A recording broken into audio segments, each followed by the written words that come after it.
Here we are, the 13th day of Eagles training camp. Okay, this was a short one for the day, probably the shortest camp that we've seen so far at 57 minutes, only in helmets, no full pads, and with Wednesday and Thursday joint practices with the Cleveland Browns, that's where things are going to get kind of crazy. So kind of a light day for a lot of players, but we have some reports, we have some news of what's going on, and it looks like that left guard position is even more vulnerable than it was before, but there's good news connected to it as well. So let's get straight into it all. What's the boogeyman? As a matter of fact, it was.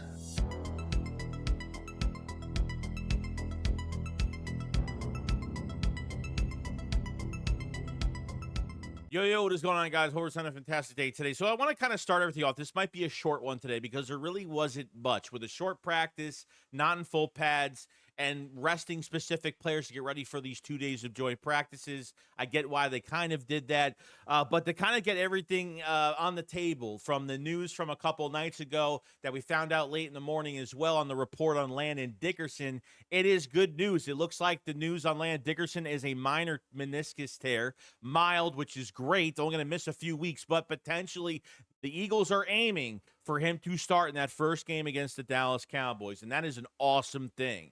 So we really dodged a bullet with that news, and thank God it wasn't any worse. And he'll be back before we know it. So they're aiming for the first week. He's week to week, and if you can't do that, then maybe week 2, maybe week 3. But the start of the regular season is what they're really aiming for right now. Well, you're going to be losing another left guard, and your backup left guard in Kenyon Green. From Adam Schefter said, whom the Eagles acquired in an offseason trade. Also, is one source described as week to week with a shoulder injury that is likely to end his preseason. And that's unfortunate because Kenyon Green didn't give up a pressure or a sack in that first preseason game. I don't know if the Eagles are really over the top for Kenyon Green. He's a former first-round pick, and obviously getting a player like that in the Chauncey Gardner-Johnson trade, you want to try to see if Jeff Stoutland, the best offensive line coach, can kind of extract all his skill set out of him and kind of turn his careers around, because a lot of offensive linemen come here to turn their careers around, and the Eagles have done that a few times already. So to kind of get this out of the way, really for practice today, so offensive line had a lot of attention. It looks like your starting left guard was Brett Toth, your second string guard was Darian Kennard, and your third string guard was Laken Vakalahi, okay? Brett Toth, not really feeling it. Guy can't play center. Guy has been destroyed in this camp at left guard, even coming in for Dickerson. I'm not high on Brett Toth, okay? He is probably the player that has played here the longest and has been at the depth spot and never really has gotten his opportunity.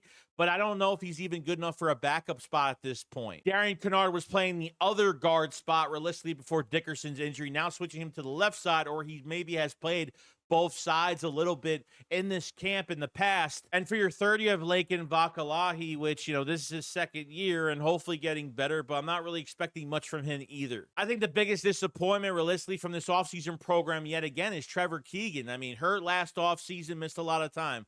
Hurt this offseason program. It seems like they don't even want to put him at guard. He's the number 3 center right now. Like, I guess they don't like him. I guess he's not doing enough. I mean, as a national championship in Michigan and playing both guard spots and playing center and being a captain, I guess he's not doing much in camp. It was somewhat of a light practice for these guys today, but, Stoutland was apparently giving some extra juice to the offensive lineman. He's pushing these guys like crazy because he wants to see what he's got in the rest of these guys. And, I might have to say that they have to keep some guys in the final 53 out of desperation. They need depth at some point, and they're going to have to keep some guys that maybe they're not entirely high on, and that's probably the truth of it all. On top of yesterday morning, the Eagles actually made a roster move where they released Christian Johnstone and signed defensive tackle Justin Rogers. Now, Justin Rogers was a 7th-round pick from the Dallas Cowboys, and he is a Georgia Bulldog. He can play the 3 technique. He can play nose. I don't think it's anything crazy about this sign. I think it's just filling a spot when it comes to training camp, and that's really it. Guy goes down, you sign another body into camp. That's just how it goes. Now, as for the injury report for the Philadelphia Eagles, did not practice. It looks like Elijah Cooks is still out with that shoulder. It's unfortunate, man, that preseason game on special teams really screwed him up, as he looked like the leading number 4 receiver until we saw Darius Cooper kind of explode in that game.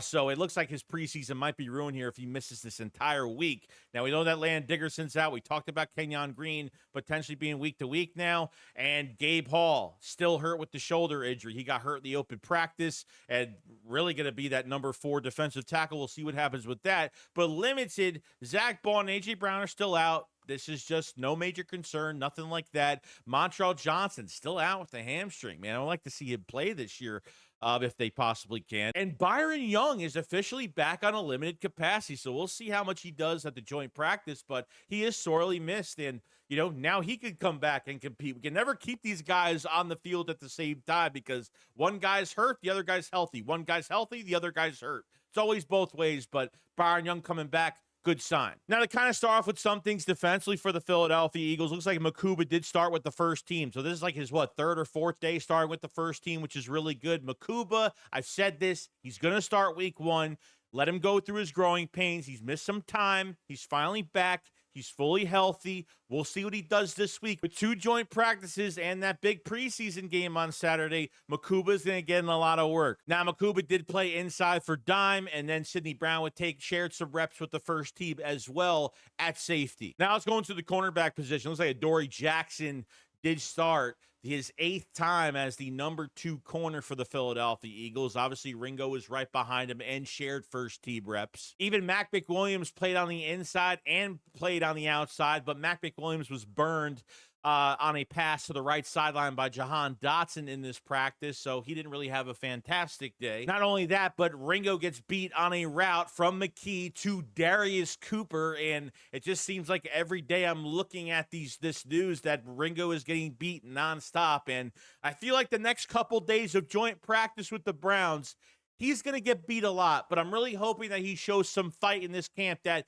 he wants to fight for this job. And that's where I'm kind of at right now with him until I see more, and it's really sad. Now, Eli Ricks had a pass block, which was pretty good on a deflection when he was on the 3rd-team defense. I don't know who he was facing because, you know, the reporting is just saying that he deflected a pass. Don't know on who, don't know what's going on, but I got to give Eli Ricks his props that I think legit he should be competing for this job. Not saying he's going to be starting on the outside or anything like that, but I think he deserves it. I think he's been the most consistent corner that we've had so far out of this camp, and that's just where we're at right now. It's a very vulnerable position, as well as left guard. Corner is probably the number 1 position where it's very vulnerable right now because somebody has got to surface to the top, and I don't see anything happening right now but Eli Ricks. Now, Jalen Hurts had multiple connections today. I think he had one that Jahan Dotson tight window right sideline. He had one to Devontae Smith. I mean, he was on a roll today. Now, it looks like Saquon Barkley sat out most of this practice only because, you know, it was a light day. You're going to have him put in a lot of reps when it comes to the 2 days of joint practice versus the Browns. Guys like Saquon, Lane Johnson, Hurts, things like that. Nick Sirianni values these joint practices as the veterans preseason. You know, that's how he values it. And then when we get to that preseason game on Saturday, those guys will sit. The younger guys will go out, or guys that really need to compete that pretty much that last minute for a spot, because that 3rd game is probably not going to matter by that time. This week, it is do or die for a lot of these players. And then the last play before the practice ended was Kyle McCord to E.J. Jenkins, the tight end, for 20 yards. And that pretty much ended it all for Eagles camp. So, yeah, it was a short day today, but guard, seemingly depth-wise, will get Dickerson back, but depth is being very concerning right now. Cornerback is very concerning right now. And honestly, safety, in my opinion, is not going to be a concern because I am putting Makuba in there the first week of the regular season and let these guys go through their growing pains. And I think over time, he is going to be fantastic. I'm not worried about it at all. I am not punching out for Justin Simmons just yet. But other than that, guys, let me know what you guys think about this light practice that we just had, the left guard position, and obviously corner and safety. What do you think about it? Leave a comment in the comment section below, and we're looking forward to joint practice. It's going to be exciting. There's going to be a lot of tape, a lot of video. Can't wait to see who's going to show up and who's going to be probably a massive disappointment. Make sure you subscribe to the channel for more Eagles news every single day. Make sure you hit the like button because it helps out tremendously. You guys have a fantastic day. I'll see you guys at joint practice. Shake 12, follow, peace out, guys. Bye-bye.